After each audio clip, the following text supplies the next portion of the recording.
In the heart of Odugby Market, where the aroma of freshly baked bread and sizzling suya fills the air, sat Mama Jolloff's small pepper soup joint. Once bustling with loyal customers, her shack now stood quiet, save for the occasional flies buzzing around her pots. Mama Jollof, a widow with 3 children, had seen her business decline sharply as newer, shinier restaurants opened nearby. Mama Jollof swept the dusty floor of her stall. Her neighbor, Aya Rizakat, leaned over the rickety partition.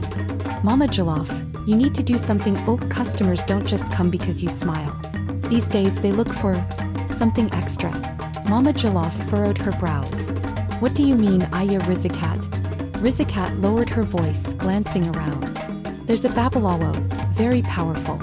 He helped the tailor across the street double his customers. Maybe he can help you too. Under the cover of darkness, Mama Jollof followed the directions to a secluded hut on the outskirts of the town. The air was thick with the sound of croaking frogs and the rustling of leaves.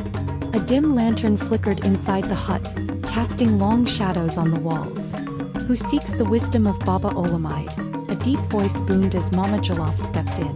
The Babalawo, draped in a flowing white agbada, sat behind a table adorned with cowrie shells, animal bones and burning incense. Baba, she began hesitantly, my pepper soup business is dying.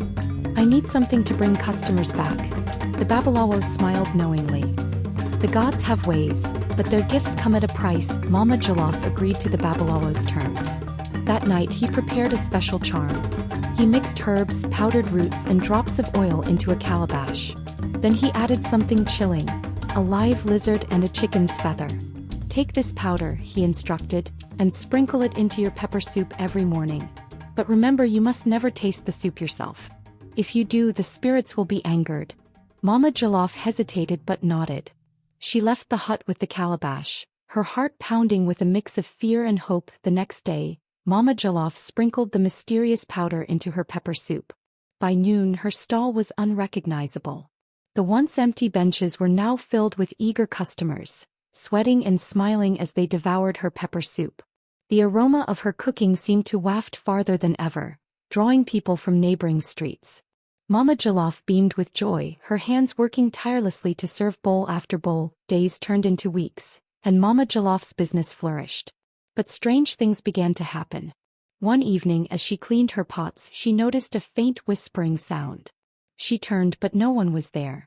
Another night her youngest child woke up screaming, claiming to see shadowy figures in the house. Mama Jollof brushed it off. It's just your imagination, she said, but deep down, unease began to grow. One fateful day, Mama Jollof grew curious. She had never tasted her own soup since she began using the powder.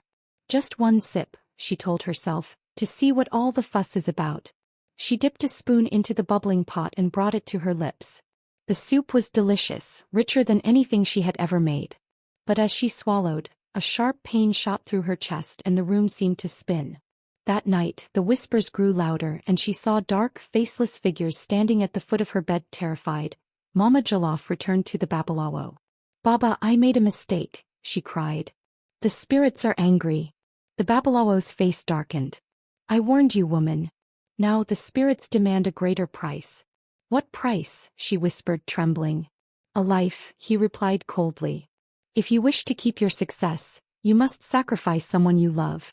Mama Jollof gasped, her heart sinking. Mama Jollof fled the hut, her mind racing. She couldn't sacrifice her children.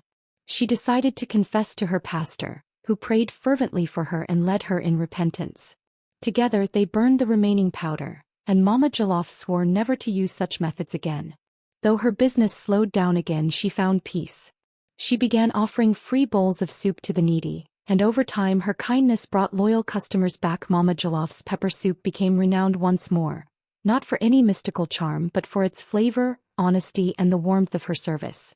And as the years passed, she became a legend in Odugby Market, known not just as a seller of pepper soup but as a woman who overcame darkness with light.